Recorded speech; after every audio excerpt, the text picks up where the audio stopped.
اولا برکه او کچو نه چی گفت کی Душанбе в страшной аварии погиб эстрадный певец Бахром Гафури. баҳром ғафурӣ аз сарояндоҳии машҳури эстрадаи тоҷик дар як садамаи нақлиётӣ ҷон додааст. ваколати вазорати кӯҳнакӯҳ дар марги ту ай акаи ҷонам ҷигарам сӯхт аз нохуни поям ба худо то ба сарам сӯхт дар гирьяи зорӣ падарам зор гиристам дар гирьяи ман юсуфҷонӣ ҷигарат сӯхт дар гирьяи зорӣ падарам зор гиристам дар гирьяи ман юсуфҷонӣ ҷигарат сӯхт сӯзам барои ту созам суроғи ту хомӯш хонамон беовози ту خاموش خانمان به آوازی تو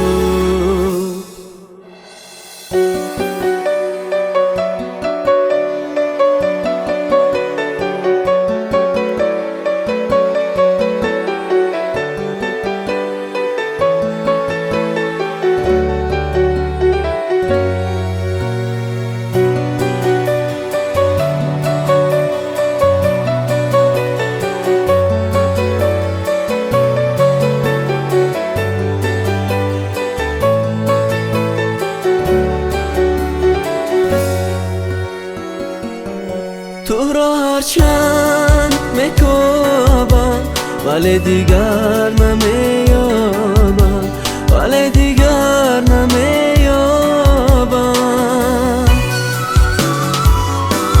هر سحر از شوقی رویت میگرم سوی بلندی تو ولی از آن بلندی با سوی من نمیخندی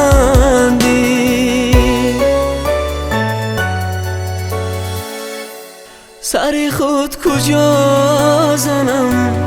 به تو تا کجا روم خدا جا من چی کار کنم در مرگی توی اکای جانم جیگرم سوخت از ناخونی پایم به خدا تا به سرم سوخت در گریه زاری پدرم زار گریستم در گریه من مادر جانی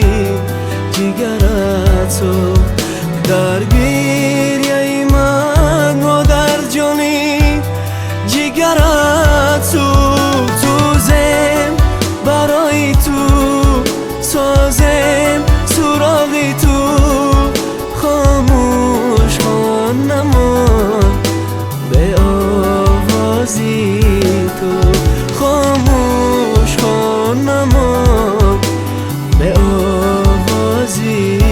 تو